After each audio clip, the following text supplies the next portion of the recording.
Hola, ¿qué tal? Asistimos a un nuevo episodio del canal Marisa de el nuevo viaje a Ítaca. Estamos en la tercera parte del vídeo que quería hacer para culminar la obra de Freud, la interpretación de los sueños, que como sabéis estoy trasladado en forma de post al psicoestudio de aprendizaje, un blog que tengo de psicología experiencial. Y estos vídeos vienen a colación pues porque hay gente que a lo mejor quiere abreviar, no quiere leerse los artículos, que está interesado, claro, o interesada, y con los vídeos se apaña. Pero bueno, yo lo quiero transcribir también un poco para hacer un resumen porque los posts son muy numerosos y a lo mejor es un estudio muy concienzudo y muy detallado demasiado para mucha gente. Elegid lo que queráis, ¿vale? Están más resumidos en los vídeos, claro, por supuesto, porque he hecho una síntesis. Entonces, vamos a ir con conclusiones, algunas conclusiones importantes que no estaban en el vídeo primero y segundo, que están publicados ya en mi canal, y que también hay elementos del proceso onírico de soñar que no están incluidos o que quiero remarcar más. Por ejemplo, pues quiero remarcar una cosa muy importante, que es la desfiguración onírica. Entonces, tal cual lo tengo en el estudio, voy a leerlo prácticamente textualmente. Y vamos con el capítulo cuarto de la edición que tengo yo de Ampurias, de la editorial Ampurias, que son 2 tomos. Dice Freud en el apartado capítulo cuarto, en esa edición, otros lo tendréis en otros capítulos a lo mejor, no sé si coincidirá, hay diferentes ediciones. Dice en este apartado, a simple vista podemos incurrir en un error si consideramos todo sueño como un cumplimiento de deseo. Habíamos dicho que había varios tipos de sueños: sueños de angustia, sueños de necesidad, sueños de cumplimiento de deseos, sueños infantiles, etc. Pues vamos a los sueños de deseo, porque hay dos corrientes. En el primer término existen dos corrientes desde el punto de vista del contenido manifiesto. Autores que defienden sueños de cumplimiento de deseo al incurrir en una generalización considerándolos a todos por igual de cumplimiento de deseo, sin distinciones. Y por otra parte, la otra corriente, los que dan sentido o carácter más penoso donde se sufre angustia, ¿vale? Que es otra naturaleza diferente del sueño. Ambas dos son defendidas por diversos autores, dentro de la corriente de literatura científica que ya explicitamos en el primer vídeo que existía antes de la metodología psicoanalítica de Freud.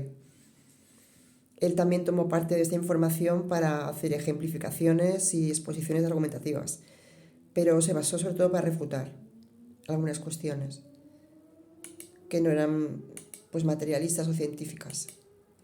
Y si me va bien el ordenador, lo podré leer bien, porque me parece que se me va el cursor. Dominantemente parece ser que se atendía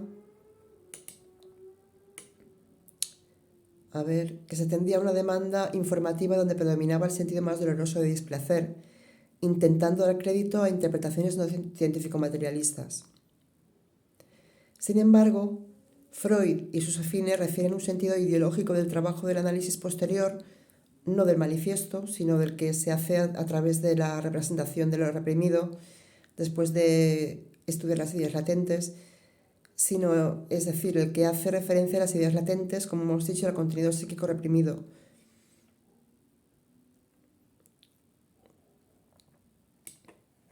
A ver si el cursor me va bien. En una evaluación científica de estudio psicológico no meramente empírico, sino con una honda profundidad en el trabajo y concienzudo, si la solución a un problema con una sola premisa no es suficiente, dice Freud, habrá que abordar el proceso de desarrollo de investigación utilizando un segundo criterio esclarecedor. Porque las objeciones que describen los sueños penosos no son de cumplimiento de deseo de ningún modo, dice Freud porque lo refuta, y por el contrario son otra muestra de un criterio compensatorio al sufrimiento, el hecho de soñar lo contrario de lo que uno desea soñar, ¿vale? Por simplificar mucho lo que he dicho en el artículo. Freud plantea una pregunta reveladora en su formulación. Eso es importante.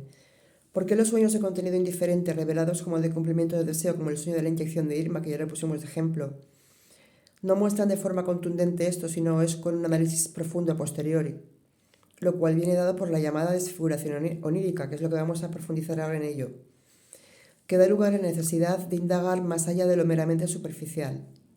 Es un estudio psicoanalítico interrogativo, ¿vale? O digamos, donde el sujeto paciente o el sujeto que está describiendo el sueño tiene que decir tal cual expresan no sus deseos o sus convicciones intelectuales, sino lo primero que le viene a la cabeza. Como dirá en un apartado de un capítulo del libro, que no voy a referir ahora porque no puedo referirme a todo, pero sí que viene a decir eso en algún momento. Forma parte del método, una parte de escribir, parte del método. Si tenemos en cuenta que sí existen sueños que son verdaderos cumplimientos de deseos, también hay que señalar que allí donde el cumplimiento de deseos es incognoscible, no se podría interpretar de otro modo que como de un cumplimiento desfigurado. En el caso pragmático lleva diversas razones para ello, que vamos a esbozar ahora. En el caso pragmático, dentro de la casuística de sueños donde se producen relaciones fuertes entre dos personas o más, siempre hay que atender al poder psíquico y emocional que produce una persona sobre otra en la vida diaria. Es como una competición de roles, donde se traduce como una forma de dominio de una sobre otra, sea familiar, de rol de trabajo, de cuestiones que atañen a ambos, y donde el poder de ser carismático o superior es notorio y provoca una profunda desigualdad, aunque esta desigualdad o descompensación en la realidad se encuentra solapada. Es una de las formas de la desfiguración, ¿vale? Uno de los motivos. Cuando Freud, por ejemplo, descubre tras su análisis quién es verdaderamente su tío, es un sueño muy famoso el de su tío, y no su representación onírica, siente un profundo afecto por él, aun cuando no muestre en la realidad un don natural para ello, su forma de vida no sea la adecuada. Porque parece ser que era un poco controvertido su tío, no sabemos por qué muy bien, si por una cuestión económica que le sucedió, un problema económico, una deuda, no sé por qué era, no me acuerdo muy bien cuando leí el libro, pero en el sueño se compadece, porque atañen cuestiones de afecto. Es una de las consideraciones de la desfiguración onírica, para que se produzca. Es una característica de la psiquis psicológica especial. La conclusión iniciática a la que se llega aquí es que la desfiguración onírica es un verdadero y esencial acto psíquico, como estamos diciendo. Esto es, la persona sustituida o desfigurada disimula sus actos psíquicos en el sueño por circunstancias morales o sociales. Y intervendría la censura.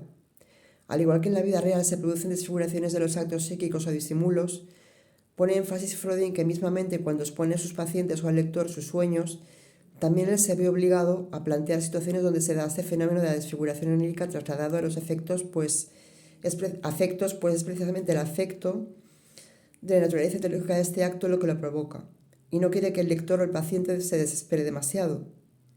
Es una forma de coacción frente a uno mismo.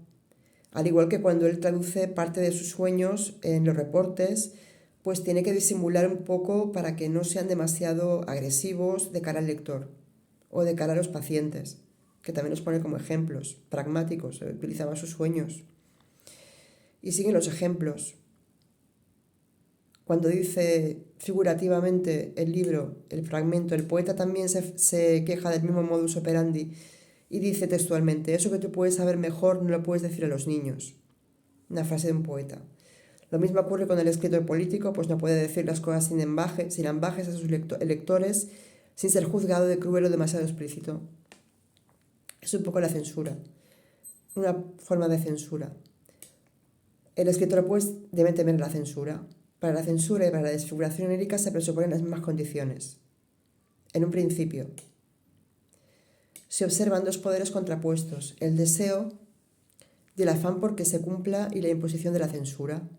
No sabemos de entrada en qué se basa la autoridad de la segunda instancia gracias a la cual el individuo en cuestión decide aplicar la censura. Es precisamente el acceso del contenido manifiesto a la conciencia en sus ideas latentes lo que otorga esa explicación, un sentido de existencia al reprimido censurado. Ahí es cuando encontramos el verdadero sentido del sueño, el verdadero motivo de esa desfiguración. Es por ello que el sueño reproducido, nada más recordarlo o al despertar, es imposible que llegue a la conciencia se presenta resistencia. La forma de resistencia vehicular, el elemento vehicular de resistencia es la censura, para tapar. Es absolutamente diferente el contenido representado del manifestado tras el análisis cognitivo intrapsíquico. Este último es un acto psíquico especial. Es como una especie de lavado de lo que uno cree pensar es realmente lo que piensa. Definitivamente el sueño es innegable que tiene un sentido psíquico oculto. Recordemos la primera tópica, el preconsciente y el inconsciente, ya mencionada en otro vídeo. También deben de actuar durante el sueño como instancias psíquicas o capas más profundas, inaccesibles directamente. Ese sentido oculto del cumplimiento de deseo debe ser necesariamente demostrado en cada uno de los análisis efectuados, porque recordemos que existen concatenaciones de elementos asociativos dentro de la desfiguración onírica también, y combinaciones de manifestaciones internas, psíquicas, intrapsíquicas, más profundas, menos profundas. Y luego vamos a los contenidos penosos. Los sueños de contenido penoso los extrae básicamente de su propia casuística de sueños de neuróticos, porque empezó así. Desde el punto de vista del material que poseía, se deben de analizar en una dinámica donde se ha producido una evolución en la diagnosis patológica hasta nuestros días, pero que a él le sirvieron como formulación de la praxis en la observación. Lo hizo para experimentar, para investigar, pero le sirvió porque son coincidentes en algunos aspectos, los elementos que contienen. Tal cual se encontraba el método científico y la ideología del campo de la investigación en aquellos años. Os remito a una anterior entrada donde hablo descriptivamente de las diversas ediciones y el sentido de la obra y su objeto de estudio. Creo que hay 8 prólogos, si no me equivoco, y lo hago en un primer vídeo, en un primer post, donde explico el sentido de la obra y los cambios producidos históricamente o de manera historicista, de por qué en cada uno de los prólogos se han hecho cambios y por qué cronológicamente se han producido esos cambios. Por ejemplo, habla de por qué estaba la industria editorial como estaba y por qué se editaron ciertas cosas en unas etapas cronológicas concretas en las ediciones y en otras se prescinde de ello. Es un recorrido histórico, digamos, literario un poco y también editorial, pero donde también se ahonda en otros aspectos historicistas e ideológicos para demostrar que hay un recorrido evolutivo y que se publican unas cosas y otras no. O se publican completas las obras, o Freud hace añadiduras, o hay algunas variaciones, ligeras variaciones en el sentido de la obra. Eso lo podéis ver en Psicoestudio y Aprendizaje en el primer post de la interpretación de los sueños. Os he dejado abajo todos los vínculos y hipervínculos. Se puede extraer otra conclusión, que atendiendo al trasfondo y a los elementos subyacentes, el no cumplimiento de deseo se traduce en el cumplimiento de otro deseo. Por eso él dice mayoritariamente son sueños de deseo los sueños, mayoritariamente, pero hay otros tipos. Por otra parte, los llamados sueños de angustia pueden ser caracterizados como una subespecie particular de los sueños penosos. Sueños penosos no son angustiosos necesariamente, lo cual cosa especifica Freud puede ser no aceptada por aquellos que no son expertos en la materia, porque pueden a lo mejor encontrar ese matiz diferenciador. Por no ver el matiz, porque Freud los considera inclusivos dentro del padecimiento neurótico. Es por eso y no porque se trata de un aspecto nuevo del problema onírico, sino porque atañen a ejemplificaciones pragmáticas de sueños de neuróticos y coinciden muchos aspectos de los sueños de angustia con los sueños de los neuróticos, pero no necesariamente tiene que ser una cosa acotada para una u otra estrato, sino que los neuróticos pueden soñar completamente lo mismo que otras personas con sueños penosos o sueños de angustia, solo que en la casuística propia de Freud, etiológicamente ahondó en la neurosis para explicar los sueños de angustia y otras consideraciones. No sé si me he explicado. Bueno, seguimos. La interpretación del contenido onírico del sueño de angustia no se debe realizar atendiendo su contenido. Al contrario que el sueño fóbico, desde el que el simbolismo queda igualado con la realidad. Es decir, dicho con las palabras de Freud, la representación de la fobia es exactamente igual al objeto fóbico o tiene una remanencia similar a la hora de ser representada. Tú sueñas con una serpiente y la simbología es la misma que el elemento fóbico para la persona que tiene fobia. Sueña con serpientes. No hay desfiguración onírica posible, normalmente. Eso es lo que quiere decir. Sin duda es cierto, por ejemplo, que un hombre puede caerse de la ventana y que por eso tiene una causa el hecho de acercarse con cierta precaución a la ventana. Pero no es comprensible por qué en la fobia correspondiente la angustia es tan grande y persigue a los enfermos mucho más allá que sus motivos. Es un miedo irracional. Por tanto, pues puede ser que la censura no exista ahí y que deje pasar el preconsciente y la capa del inconsciente o la capa más remota o más profunda del inconsciente o el preconsciente en la simbología y que no sea una simbología desfigurativa en los sueños fóbicos. Concluye en este apartado que la angustia neurótica procede de la angustia sexual, puesto que se corresponde, entendida la libido, como mucho más allá de la sexualidad genital, ¿vale? Es para entenderlo.